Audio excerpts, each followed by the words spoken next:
Hi friends, once again welcome to my video blog Ajay Tech Tips. ഞാൻ അജയ്, നിങ്ങളെവർക്കും സുപരിചിതനാണ്. അപ്പോൾ ഞാനിന്ന് വന്നത് വളരെ ഇമ്പോർട്ടൻ്റ് ആയിട്ടുള്ള ഒരു സൈബർ സെക്യൂരിറ്റി അവയർനെസ് ചെയ്യാൻ വേണ്ടിയിട്ടാണ്. പ്രത്യേകിച്ച് ഫേക്ക് ന്യൂസ് ഇപ്പോൾ സോഷ്യൽ മീഡിയയിൽ ഇഷ്ടംമാതിരി പരക്കുന്നുണ്ട്. അത് ഇലക്ഷൻ ടൈമിൽ. അപ്പോൾ അതിനെക്കുറിച്ചുള്ള ഡീറ്റെയിൽസ് പറയാനാണ്. ഇത് നിങ്ങൾ കറക്റ്റായിട്ട് കണ്ടില്ലെങ്കിൽ, ഇത് ഫുള്ള് കണ്ടില്ലെങ്കിൽ ചിലപ്പോൾ നിങ്ങൾ ജയിലിൽ വരെ പോകാൻ ചാൻസ് ഉണ്ട്. അപ്പോൾ അതെന്താണ് പറയുന്നതിന് മുമ്പ് ആദ്യമായിട്ട് എൻ്റെ വീഡിയോ കാണണമെങ്കിൽ എന്ത് ചെയ്യുക, എൻ്റെ ചാനൽ ഒന്ന് സബ്സ്ക്രൈബ് ചെയ്യുക, തൊട്ടടുത്തുള്ള കുഞ്ഞു ബെല്ലൈക്കൺ പ്രസ് ചെയ്യുക, ലൈക്ക് ചെയ്യുക, കമൻറ്റ് ചെയ്യുക, മാക്സിമം ഷെയർ ചെയ്യുക. ഈ വീഡിയോ ലൈക്കിനേക്കാണെങ്കിൽ ഞാൻ ഷെയർ ആണ് ടാർഗറ്റ് ചെയ്യുന്നത്. ലൈക്ക് ഇട്ടാൽ എനിക്ക് സന്തോഷം, ഇല്ലെങ്കിൽ കുഴപ്പമില്ല. പക്ഷേ ഇത് നിങ്ങൾ അറിഞ്ഞിരിക്കേണ്ട കാര്യമാണ്. അപ്പോൾ നമുക്ക് നേരെ വീഡിയോയിലോട്ട് പോകാം. തമ്മിൽ കണ്ട പോലെ ഫേക്ക് ന്യൂസ് ഇട്ട് ഒരാൾ അറസ്റ്റിലായി ആലപ്പുഴ സ്റ്റേഷൻ പരിധിയിൽ. അപ്പോൾ അതെന്താണ് ഏതാണെന്നൊക്കെ നമുക്ക് പറയാം. അപ്പം നമുക്കറിയാം, സോഷ്യൽ മീഡിയ തുടങ്ങിയ കാലത്ത് തന്നെ, ഫേസ്ബുക്ക് തുടങ്ങിയ കാലത്ത് തന്നെ, അല്ലെങ്കിൽ യൂട്യൂബ് തുടങ്ങിയ കാലത്ത് തന്നെ നമുക്ക് എന്താണ് ഫേക്ക് ന്യൂസസ് സ്പ്രെഡ് ആവുന്നുണ്ട്. അപ്പം ഇങ്ങനെ ഫേക്ക് ന്യൂസസ് സ്പ്രെഡ് ആവുമ്പോൾ അതിനൊരു തടയിടണം പറഞ്ഞിട്ട് ഗവൺമെൻറ് തന്നെ വളരെ സ്ട്രിക്റ്റ് ആയിട്ട്, ഇപ്പം ഇലക്ഷൻ അടുത്ത് വരുന്നതുകൊണ്ട് തന്നെ ഞാൻ കുറച്ച് പോയിന്റ്സ് ഇതിൽ നോട്ട് ചെയ്ത് വെച്ചിട്ടുണ്ട്. സോഷ്യൽ മീഡിയയിൽ പോലീസുകാരെ കറക്റ്റായിട്ട് അവർ മോണിറ്റർ ചെയ്യുന്നുണ്ട് ഇങ്ങനത്തെ ആൾക്കാരെ പോസ്റ്റ്. ഇപ്പം നമുക്കറിയാം, ഒരു പോസ്റ്റ് എവിടെ നിന്ന് ജനറേറ്റ് ചെയ്താലും അത് ഷെയർ ചെയ്താലും ഒരേ കുറ്റം തന്നെയാണ്.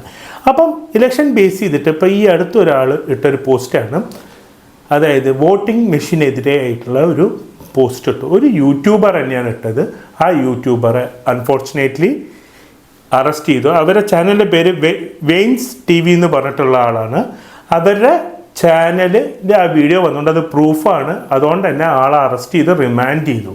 അപ്പം സോഷ്യൽ മീഡിയയിൽ കേരള പോലീസും കേന്ദ്ര സെല്ലും വളരെ കറക്റ്റായിട്ട് നോക്കുന്നുണ്ട്. അപ്പം നിങ്ങൾ അങ്ങനത്തെ ന്യൂസസ് സ്പ്രെഡ് ചെയ്യുമ്പോൾ ശ്രദ്ധിക്കുക. പ്രത്യേകിച്ച് റിയാസ് മൗലവിൻ്റെ റീസെൻ്റ്ലി വന്ന അങ്ങനത്തെ കാര്യങ്ങളൊന്നും നിങ്ങൾ ഷെയർ ചെയ്യാതിരിക്കുക. അപ്പോൾ അതായത് ഫേക്ക് ന്യൂസ് മാത്രമല്ല, കോൺട്രവേഴ്സറി ആവുന്ന ന്യൂസസും നിങ്ങൾ ഷെയർ ചെയ്ത് കഴിഞ്ഞാലും പോസ്റ്റ് ചെയ്ത് കഴിഞ്ഞാലും നിങ്ങളെ ബിഹൈൻഡ് ദ ബാർസ് ആക്കും, അതായത് അറസ്റ്റ് ചെയ്ത് റിമാൻഡ് ചെയ്യാം.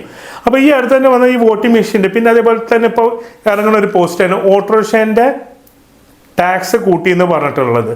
എന്നിട്ട് കേരള ഗവൺമെൻറ്റിന് എതിരായിട്ടാണ് ആ പോസ്റ്റ് ഇട്ടിരിക്കുന്നത്. ആക്ച്വലി RTOൻ്റെ ഈ ഒരു ഫൈൻ വരുന്നത് കേരള സർക്കാരല്ല, കേന്ദ്ര സർക്കാരാണ്. പിന്നെ അങ്ങനെ ഒരു റിന്യൂവൽ ചാർജ് വന്നിട്ടുമില്ല, ഇനി വരാൻ പോകുന്നേ ഉള്ളൂ. അപ്പോൾ ഈ ഒരു ഇഷ്യൂ ഒക്കെ ഫേക്ക് ഇട്ടിട്ട് ഇലക്ഷന് വരുമ്പം ഇലക്ഷൻ കമ്മീഷൻ ഓഫ് ഇന്ത്യയും ഇതിൻ്റെ ഭാഗമായിട്ടുണ്ട്. അപ്പോൾ തന്നെ എന്ത് ചെയ്യുക, ഈ ഒരു അറസ്റ്റ് വരുമ്പം 3 കേന്ദ്ര ഏജൻസിയും നിങ്ങൾക്ക് ഫയൽ ചെയ്യും, ഇലക്ഷൻ കമ്മീഷനും എടുക്കും, ലോക്കൽ സ്റ്റേഷനും എടുക്കും. അപ്പോൾ അതുകൊണ്ട് വളരെ നിങ്ങൾ ശ്രദ്ധിക്കുക. ഇലക്ഷനെ ബേസ് ചെയ്തിട്ടുള്ള എന്തെങ്കിലും ഒരു ഫേക്ക് ന്യൂസ് അല്ലെങ്കിൽ കോൺട്രവേഴ്സറി വരികയാണെങ്കിൽ, അതേപോലെ റിയാസ് മൗലവിൻ്റെ പോലത്തെ ഉള്ള ഇഷ്യൂസിൽ ഈ കലാപങ്ങളൊക്കെ വരികയാണെങ്കിൽ ഇതിൻ്റെ പോസ്റ്റ് ഇട്ട ആൾക്കാരെ അറസ്റ്റ് ചെയ്യുന്നതാണ്, റിമാൻഡ് ചെയ്യുകയും ചെയ്യും. അതിൽ നോ കോംപ്രമൈസ്, അതിന് തെളിവുണ്ട്. കാരണം നിങ്ങളുടെ ചാനലിൽ അല്ലെങ്കിൽ നിങ്ങളുടെ പേജിൽ അല്ലെങ്കിൽ നിങ്ങളുടെ അക്കൗണ്ടിലാണുള്ളത്, അതൊരു പ്രൂഫ് തന്നെയാണ്. അപ്പം നിങ്ങൾക്ക് ആ ശിക്ഷ വരും. അതുകൊണ്ട് നിങ്ങൾ ശ്രദ്ധിക്കുക, ഫേക്ക് ന്യൂസസ് ഇടുമ്പം ശ്രദ്ധിക്കുക. ഇതൊരു സൈബർ സെക്യൂരിറ്റി വീഡിയോ ആണ്, അതുകൊണ്ട് തന്നെ നിങ്ങൾ ശ്രദ്ധിക്കുക. നിങ്ങളെ എല്ലാ സുഹൃത്തുക്കൾക്കും ഇത് ഷെയർ ചെയ്യുക. ആരെങ്കിലും നമ്മുടെ ഫ്രണ്ട്സോ അക്വൈൻറ്റൻസോ ഒക്കെ ഇങ്ങനത്തെ വീഡിയോസ് ഷെയർ ചെയ്യുമ്പോൾ അപ്പം തന്നെ വാൺ ചെയ്യുക. കാരണം ഇത് അവരെ അവരെ സ്റ്റാറ്റസോ കാര്യങ്ങളൊന്നും നോക്കില്ല, അവരെ അറസ്റ്റ് ചെയ്യുക തന്നെ ചെയ്യുക. അത് വളരെ വലിയൊരു ഇഷ്യൂ ആണ്. അപ്പം മറ്റൊരു വീഡിയോ കാണുന്നവരെ good bye, stay safe, take care.